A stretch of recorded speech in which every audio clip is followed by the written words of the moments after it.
Hey everybody, big day today. So it's a Saturday and it's really cold and everything's snow covered, but I'm really excited because I'm going to go check out a auto repair shop that's for sale. So it's about 30 minutes from my house, I would say. It's absentee. It's been around for decades.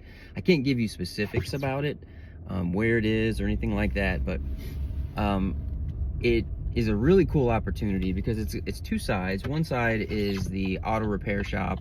It's got a bunch of lifts and all the equipment that you need. And the other side is parts. So he wants to sell both of them together. And right now the numbers don't quite work. I think he's asking a little too much for it, but it's close enough that if I can negotiate, if he's motivated, that this is worth pursuing.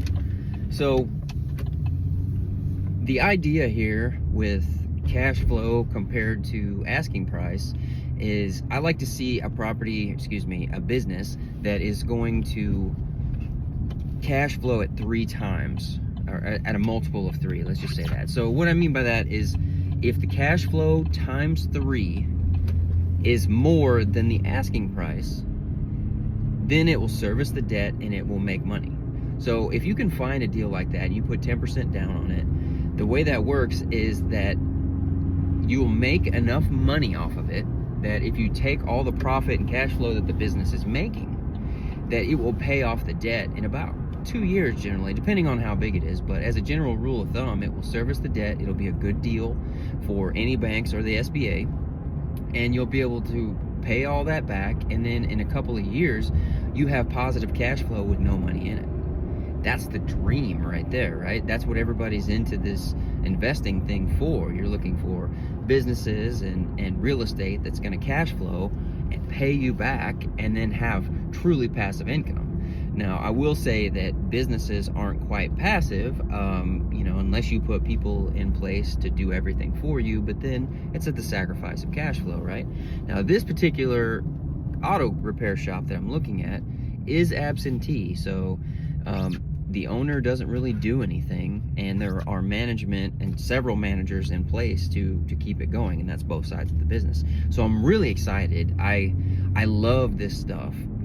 I could be sitting at home and playing video games or something like that, but that just doesn't excite me. That's not what I'm into. I love the thrill of the hunt for this stuff. So I found this business, I've reached out, I've met him one time before, and I just barely got to see the business because they were in the middle of something. So today I get to talk to both the business manager and the owner in depth, and I'm headed right now to pick up a friend of mine who's been a mechanic for 25 years. So he's going to tour the facility and make sure that they have all the equipment, that their equipment is in good working order, talk about just the model that they use for getting customers and dealing with customers, and how many mechanics and what the mechanics do and don't know.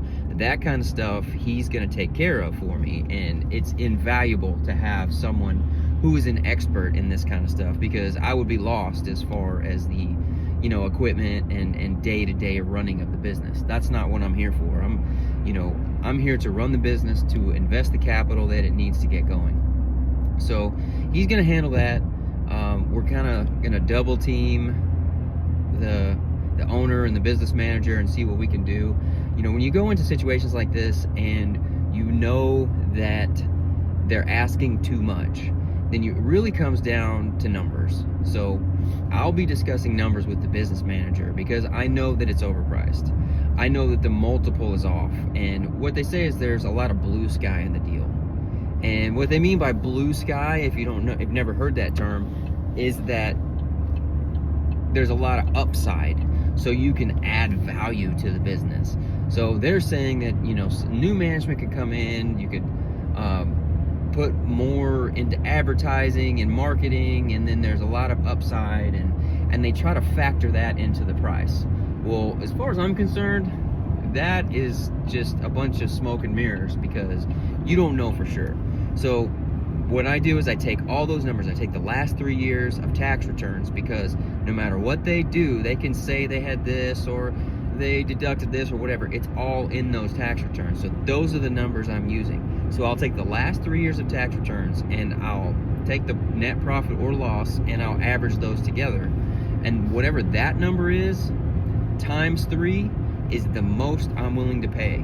So we'll see where it's at. He's a motivated seller. He's an older guy. He's in his 80s and he's tired. He wants to move on. He's made a lot of money and he's got a lot of other investments and things going on. He just wants to be out of it, but at the same time he wants to make sure that his legacy is preserved. He is very concerned about keeping the name of the business intact, which that's fine with me. If a business has been around for 30 years, why would you, and it's been successful, why would you ever change the name? It's a staple in that market. So yeah, I would definitely keep it the same, and I would modernize everything and make sure that we're maximizing the profits, but I'm not willing to factor that into the price and overpay for something. So you have to be very careful about that. So yeah, I'm very excited about this. If you're into investing and thinking about starting or acquiring a business,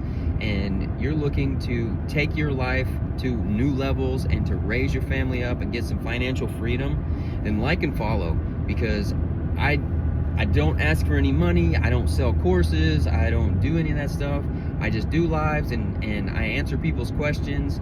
And a lot of it's the questions that I had when I first started out. 3 years ago, I was broke.